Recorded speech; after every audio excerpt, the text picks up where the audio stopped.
Hello viewers, welcome to explorers YouTube channel और मैं हूं ज्योतिर्मय। और आज के वीडियो में हम लोग बात करने वाले हैं कंपेयर करने वाले हैं KTM ड्यूक 200 का BS4 मॉडल और उसके साथ साथ BS6 मॉडल में क्या कुछ डिफरेंसेस हैं, ये सब जानेंगे इस वीडियो में। लेकिन वो जानने से पहले आप लोग इस चैनल को सब्सक्राइब कर दीजिए, क्योंकि यहाँ पे और भी बहुत सारे बाइक रिलेटेड इन्फॉर्मेटिव और इंटरेस्टिंग वीडियोज़ मिलते हैं।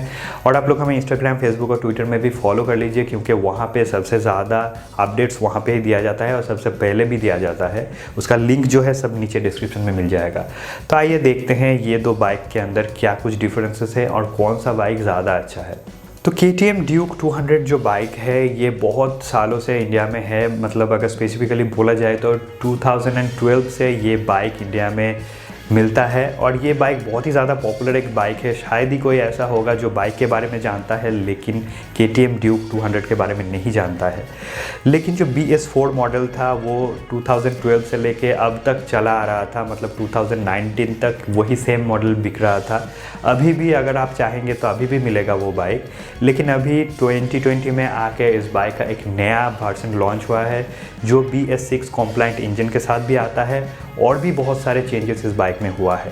तो पहले अगर लुक को देखेंगे तो पहले वाला जो BS4 मॉडल था उसके हिसाब से ये जो BS6 मॉडल है यहाँ पे ज़मीन आसमान की फ़र्क है। यहाँ पे सब कुछ चेंज हो गया है।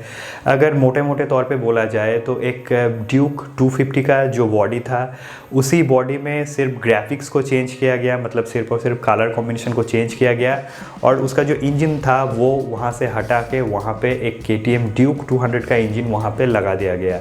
यही चेंजेस हुआ है इस बाइक में।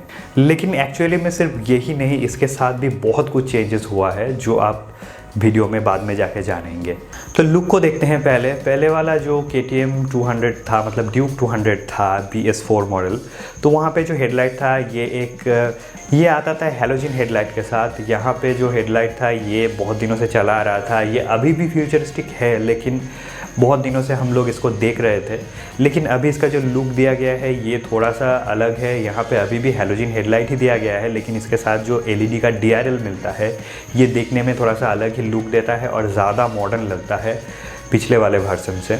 इसके बाद अगर इंस्ट्रूमेंट क्लस्टर को देखेंगे तो यहाँ पे कोई भी चेंजेस नहीं है। यहाँ पे सेम टू सेम वही इंस्ट्रूमेंट क्लस्टर यहाँ पे भी मिलता है और KTM के और भी बहुत सारे बाइक में यही इंस्ट्रूमेंट क्लस्टर मिलता है। ये एक फुल डिजिटल इंस्ट्रूमेंट क्लस्टर है। यहाँ पे इंफॉर्मेशन जो भी चाहिए होगा सब कुछ मिलता है यहाँ पे।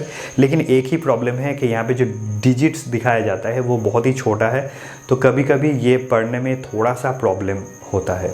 इसके बाद अगर हैंडल बार को देखेंगे तो पहले भी मिलता था tube handle bar single unit, अभी भी वही सेम मिलता है, लेकिन अभी इसका कलर चेंज किया गया है। पहले मिलता था एक सिल्वर वाइट सिल्वर कलर का मिलता था, अभी मिलता है ब्लैक कलर का और ये ज़्यादा कंफर्टेबल है। अभी में जो मिलता है BS6 में जो मिलता है ये ज़्यादा कंफर्टेबल है। अगर आप लॉन्ग राइड में भी जाते हैं या फिर सिटी राइड में भी चलाते हैं तो ज़्यादा कंफर्टेबल होगा ये। इसके बाद अगर टैंक पोर्शन को देखेंगे तो यहाँ पे टैंक में भी थोड़ा सा डिफरेंसेस आप लोगों को दिखेगा, थोड़ा नहीं बहुत ही डिफरेंसेस दिखेगा।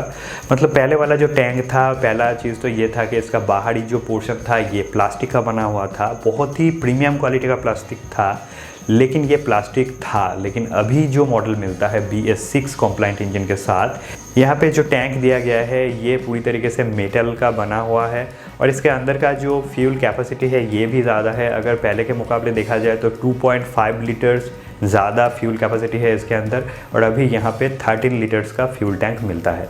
इसके बाद अगर सीट को देखेंगे तो दोनों ही बाइक का सीट स्प्लिट सीट यूनिट ही मिलता है, लेकिन BS4 ड्यूक में जो सीट मिलता था वो राइडर के लिए तो ठीक ठाक था, उतना कुछ खास नहीं था। लेकिन जो पिलियन सीट था वो अगर आप पिलियन में जाते थे उस बाइक में तो आप ही बोल सकते थे कि ये कितना ख़राब टाइप का एक पिलियन सीट था। बहुत ही घटिया टाइप का एक सीट था, बहुत छोटा भी था और कंफर्टेबल कुछ था ही नहीं वहाँ पे। लेकिन अभी अगर BS6 कॉम्प्लाइंट इंजन का जो नया बाइक है इसमें अगर देखेंगे तो यहाँ पे जो राइडर सीट है वो ठीक ठाक है और जो पिलियन सीट है वो भी पहले से बहुत ही अच्छा है। अभी भी यहाँ पे उतना ज़्यादा कंफर्ट नहीं है लेकिन पहले से बहुत अच्छा है ये। उसके बाद अगर टेल सेक्शन को देखेंगे तो यहाँ पे जो टेल सेक्शन है ये भी बहुत अलग है। अगर BS4 बाइक के साथ देखेंगे BS6 को तो वहाँ पे भी LED मिलता था, यहाँ पे भी LED ही मिलता है, लेकिन इसका लुक थोड़ा सा अलग है।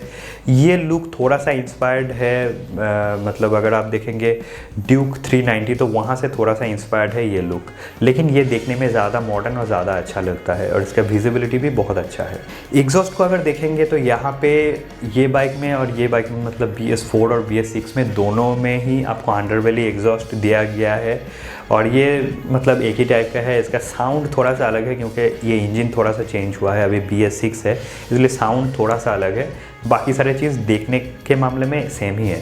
सस्पेंशन सेटअप की अगर बात किया जाए तो दोनों ही बाइक में वही सेम टाइप का सस्पेंशन सेटअप मिलता है। सामने की तरफ मिलता है USD फोक्स WP के तरफ से, पीछे मिलता है मोनोशॉक सस्पेंशन, ये भी WP के तरफ से, और दोनों ही सस्पेंशन सेटअप बहुत ही हार्डर टाइप में दिया गया है, मतलब लॉन्ग राइड के लिए बहुत अच्छा है। सिटी राइड में भी ठीक ठाक ही है, लेकिन अगर आप लॉन्ग राइड करते हैं या फिर ट्रैक में ज़्यादा चलाते हैं तो ये बाइक आपके लिए बहुत ही अच्छा है। व्हील्स की अगर बात किया जाए तो सामने पीछे दोनों ही तरफ मिलता है ऑरेंज कलर की जो मतलब KTM का ट्रेडमार्क है, वही ट्रेडमार्क ऑरेंज कलर के एलॉय व्हील्स और 17 इंच व्हील बेस मिलता है। सामने मिलता है 110 सेक्शन टायर, पीछे मिलता है 150 सेक्शन टायर जो पहले से ही लिया गया है, मतलब BS4 और BS6 में ये दो चीज़ सेम ही है। इसके बाद अगर ब्रेकिंग को देखेंगे तो यहाँ पे ब्रेकिंग में भी जो डिस्क ब्रेक का साइज़ मिलता है दोनों ही बाइक में सेम है। सामने मिलता है 300 सेक्शन का ब्रेक और पीछे मिलता है 230 मिलीमीटर्स का ब्रेक। लेकिन पहले मतलब BS4 बाइक में मिलता था सिंगल चैनल ABS, लेकिन अभी मिलता है डुअल चैनल ABS। ये एक बहुत ही अच्छा एक अपग्रेड हुआ है।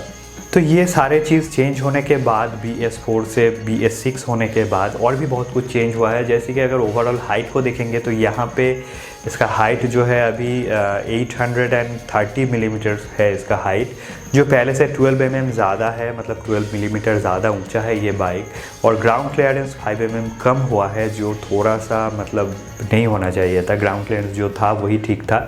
इसके बाद वेट को अगर देखेंगे तो यहाँ पे वेट भी 9 किलोग्राम ज़्यादा है BS6 बाइक में।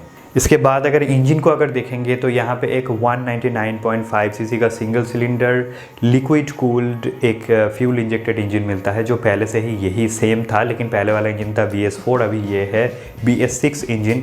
यहाँ पे 6 स्पीड गियर बॉक्स भी मिलता है जो पहले भी मिलता था। लेकिन पावर फिगर को अगर देखेंगे तो यहाँ पे अभी जो पावर फिगर मिलता है इस बाइक से वो है 25.1 bhp और इसके साथ साथ मिलता है 19.7 न्यूटन मीटर्स का टॉर्क मिलता है इस बाइक का इंजन से। लेकिन पहले अगर देखा जाए तो पहले 0.8 bhp ज़्यादा मिलता था पावर, मतलब लगभग 1 bhp ज़्यादा मिलता था, लेकिन वो थोड़ा सा कम हुआ है। लेकिन अगर आप ओवरऑल परफॉर्मेंस को देखेंगे तो ये इंजन ज़्यादा स्मूथ है, इसमें हीटिंग इशू कम हो गया है क्योंकि ये एक BS6 कॉम्प्लाइंट इंजन है, स्मूथ भी हो गया है। और अगर ओवरऑल टॉर्क फैक्टर को देखेंगे तो ये और भी ज़्यादा देने वाली है जो पहले वाली मॉडल था उससे। तो सब कुछ अगर जान ही लिया तो अभी आते हैं इसका प्राइसिंग के बारे में। तो इसका प्राइसिंग को अगर देखा जाए तो प्राइसिंग में 10,000 रुपये से भी ज़्यादा इंक्रीज़ हुआ है BS6 कन्वर्शन होने में। मतलब BS4 का जो प्राइस था उससे 10,000 प्लस प्राइस इसका ज़्यादा हो गया है। अभी इसका प्राइस है 1,72,000 रुपीज़ एक शोरूम। लेकिन इतना कुछ चेंज हुआ है तो यहाँ पे प्राइस इंक्रीज़ तो होना ही था, लेकिन थोड़ा सा कम कर सकते थे KTM वाले, लेकिन थोड़ा सा ज़्यादा ही कर दिया। फिर भी ये एक प्रीमियम सेगमेंट 200 सीसी बाइक है और आप इस बाइक को ले सकते हैं बेझिझक, मतलब कोई भी इशू नहीं है इस बाइक में। सब कुछ एकदम बहुत ही बढ़िया कर दिया गया है। लॉन्ग राइड के लिए भी अच्छा है, सिटी राइड के लिए भी ठीक है, लेकिन लॉन्ग राइड ज़्यादा अच्छा है, ट्रैक बाइक के हिसाब से भी ज़्यादा अच्छा है। और इसका अगर माइलेज को देखेंगे तो माइलेज उतना ज़्यादा नहीं मिलता है कोई भी KTM बाइक में। इसका माइलेज 30 से लेके 35 या मैक्सिमम 40 तक ही मिलेगा, उससे ज़्यादा नहीं एक्सपेक्ट कीजिए, नहीं मिलेगा। तो यही था कंपैरिजन BS4 ड्यूक 200 और BS6 ड्यूक 200 के बीच में। और अगर ये वीडियो आप लोगों को पसंद आया है तो इस वीडियो को लाइक ज़रूर कीजिए, नीचे कमेंट कीजिए जो भी आप बोलना चाहते हैं, या फिर नेक्स्ट वीडियो किसके बारे में देखना चाहते हैं वो भी आप बोल सकते हैं। Thanks for watching, see in the next video.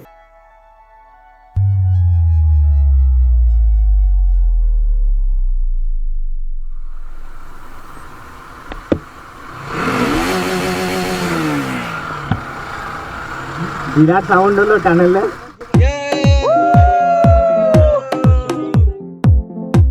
I don't ever slow up, no I don't take shit. I got no love for the fakeness. If you wanna play tough and wanna hate this, I'll always show up.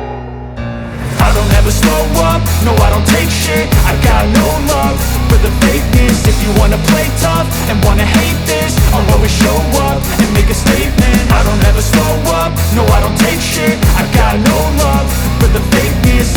wanna play tough and wanna hate this, I'll always show up and make a statement. Everything I do so instinctive and so passionate. Every word I move so descriptive like an adjective. I got a